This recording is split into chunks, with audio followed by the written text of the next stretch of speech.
Mystical Love, Chapter 3, First Date. Sunday morning, Sabrina finished up her laundry for the week. She had her assignment ready for Richard to assess, and she texted him her address. He texted her back, "Thank you. I'll see you then, XOXO." It felt strange to see XOXO at the end of a text. It was almost as if Sabrina was programmed to ignore affection like that. She was conflicted. On one hand, she enjoyed it with every cell of her body. On the other hand, her mind was telling her not to trust it, that it was a cruel joke. She could hear her parents say, "Don't live in a fantasy land." She really needed to get out of her head if she was going to enjoy life and be happy. At 6 o'clock on the nose, the doorbell rang. Sabrina was dressed in her fancier black dress and ballet flats. It was floor length with a split up to mid-thigh. On the left sleeve, there were rhinestones from the wrist to the shoulder. The right side was sleeveless. She opened the door and saw Richard with a single pink rose in his hand. He was wearing a black suit, white shirt, and bow tie. He still had that spiky hair that she was growing to love. "You look amazing," Richard said as he handed her the rose. "You do as well," replied Sabrina. "I've made reservations at Fogo de Chao for 8 o'clock. That should give us enough time to study and travel back into town. I also asked if they had veggies and allergy-friendly options for you." Sabrina was shocked. No guy has ever considered that for her. "Wow, thank you," she said. "Please, come in." Richard looked around her small and tidy house. It was 2 stories with an open floor plan.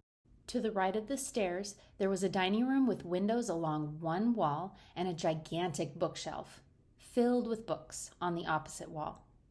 On the left side of the stairs was a bathroom door and framed paintings lined up in a geographic shape. "These paintings are amazing. Where did you get them?" Richard asked. Those paintings were all Sabrina's. Nobody but Pam has seen them, and she almost forgot they were up there. They're mine. I painted them," Sabrina said shyly. Richard looked at her with a pause. "Wait, are you telling me you're not just a writer by night, but also an artist?"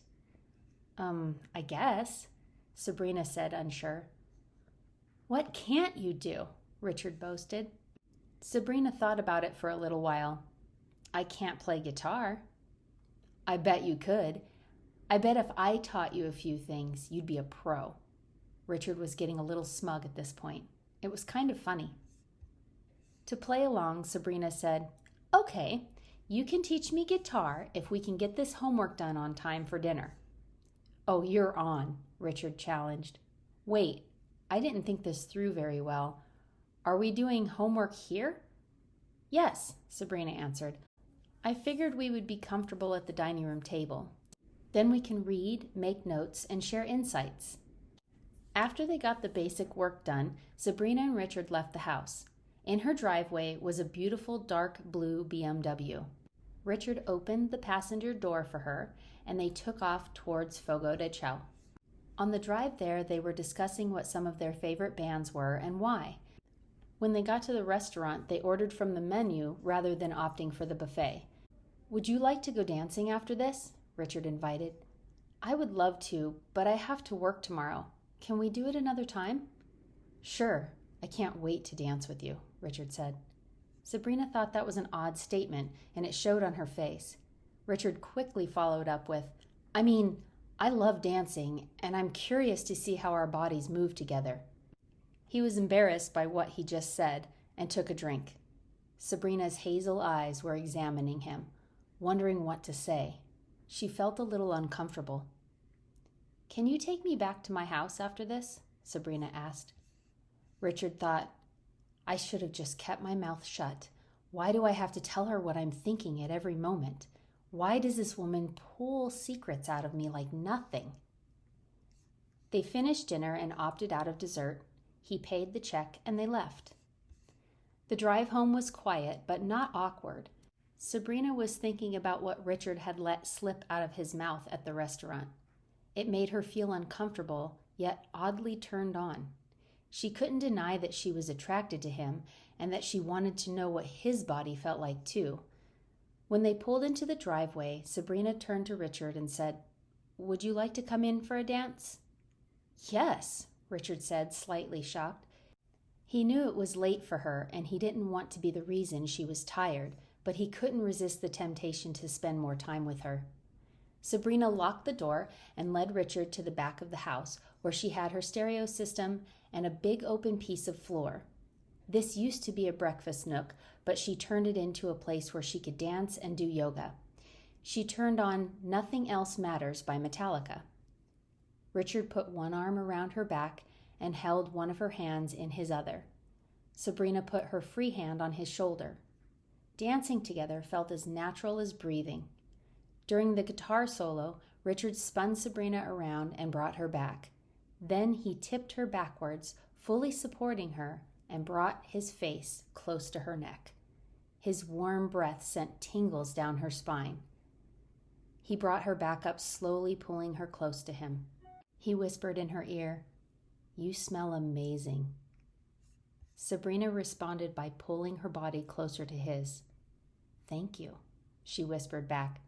They danced long after the music stopped. She could hear his heartbeat as she lay her head on his chest. His slow, even breathing was soothing for her.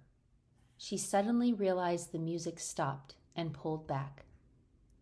"Are you going to be okay on the long drive home?" "I'll be fine. Thank you for a lovely evening." Richard didn't want the night to end, but he respected Sabrina's space. Sabrina walked Richard to the door.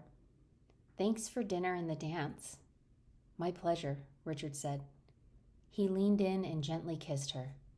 Then he walked down the driveway to his car, waved goodbye, and left. Sabrina watched his car drive down the street. Her heart was full. She turned back inside and went to bed. That's all for Chapter 3. What do you think will happen next between Sabrina and Richard? Will she self-sabotage their budding love, or will Richard finally be the man to make her flower bloom?